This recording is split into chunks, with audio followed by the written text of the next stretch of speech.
Hello everybody, I'm RJ Marquez and welcome to our Race for Seis webcast special playoff edition. Joining me is... Already? I know, exactly. Joining me is David Sears. And David, like you just said, we've gone through the regular season. It's also fiesta time here in San Antonio, playoff time. So yeah, there's a lot of fun going on in the Alamo City right now, David. And the Spurs, of course, open the playoffs this Sunday against the Memphis Grizzlies. David, what are your initial thoughts on this series? My initial thoughts were, didn't we just play Brooklyn to open up the season at home on a Friday night, like just a couple weeks ago? Man, this went by fast. Yeah. It went by fast, and I guess when you're 40-1 at home, it goes by fast, and when you win 67 games, it goes by even faster. So congratulations to them on a fantastic season. Any other season had to be the best ever, except for the Golden State Warriors.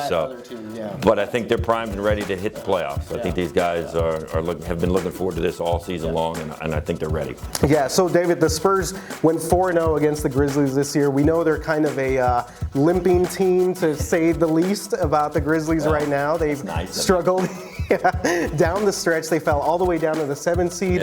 What are you looking for in this series? Weren't they like in the 4th and 3rd spot at one point? And then they lost pretty much half. Well, they lost Marquez and some other guys, and injuries have just devastated this team. So they just kept falling. They were like 3-12 in their last 15, and 1-9 in their last 10. The best game they played over the last probably month was against Golden State, when Golden State was trying to keep that streak alive, and it was the night before Golden State came to San Antonio for the last time in the regular season, and they only lost by 1 point. And I was watching that game, and it looked to me like Lance Stevens was fouled twice, so they should have lost that game. But they didn't call that foul.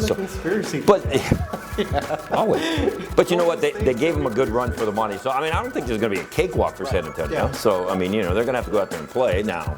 I think Spurs fans will recognize a lot of the guys that are still there. Of course, Zach Randolph. We all remember 4 or 5 years ago, when he just dominated the Spurs in the post. They still have Tony Allen. So they have veteran guys. Vince Carter is still hanging around there.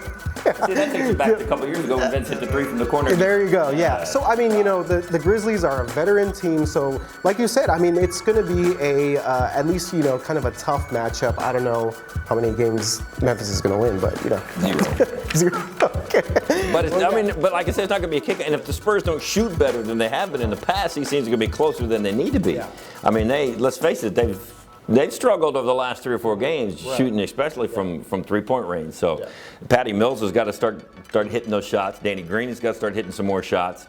So and Tony's going to be more aggressive, I think, in the playoffs. And if you notice, Tim Duncan played a lot of minutes over 3 games. Yeah, he did. Getting tuned up. So, and you're looking at him going, well, he's been saving this for now. So they pretty much, monitor his minutes all season long. So now he looks like he's ready to go. So yeah, and I think you kind of answered my question. What are you kind of looking for? Maybe is a little bit the backcourt play. Maybe like you just said, the shooting. I know Danny Green has kind of been this sort of enigma for everybody this year. Yeah, is there something in particular that's kind of stands out you're looking for? My first thing I'm going to look for is LaMarcus Aldridge, and see how that finger is. That pinky finger. See how much that's bothered him, because he left the game against Oklahoma City and didn't come back in the 3rd quarter. Of course, Pop said he went to the bathroom and all that kind of stuff. But then Tony said after the game that that he thought it was his finger. And if you watch him throughout the game, even in the first half and in that short time he played in the 3rd quarter, he was always just reaching down and messing with it. And he just never looked like he was comfortable with the tape, or the finger was hurting or something. But a lot of times it's coming back down the floor. So that's my first concern, is how well Marcus Aldridge is feeling and how that finger's doing. 4 days off. He didn't play Wednesday in Dallas.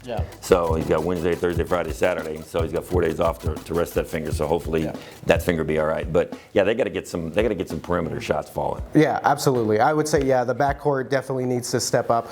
Any sort of particular matchup? maybe like a Kawhi Leonard against Tony Allen, or like you said, or the post matchups. Zach Randolph defending him. I like to see. I like to see David West and Zach Randolph. Oh man, that'd be Hey, tell me there would be some blood being mopped up off the floor on that one, huh? Those two guys going, that would be a great match. I don't know how much we'll get to see that, but I would love to see David West and Xander just banging on each other. Right. Well, let's see what happens because What would you like to see? What would I like to see? I'm kind of interested to see what Kawhi Leonard does against Tony Allen. He's always been considered one of the better defenders in the league, and Kawhi is obviously kind of the guy now. So, I agree with you. I don't think the Spurs are going to have very much trouble, but I think it's going to be a tough series. Memphis always kind of grinds out. Yeah, always, definitely. So, predictions, David? 4. Your fearless predictions. 4. Okay, maybe not so fearless predictions.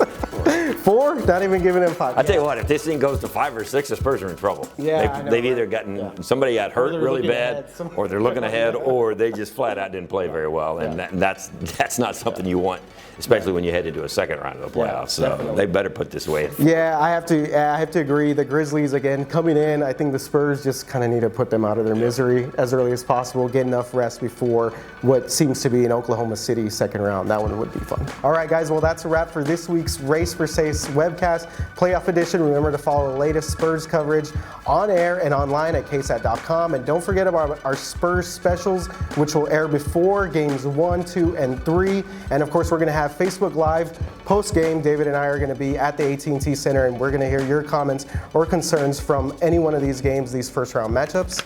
So, David, any last words?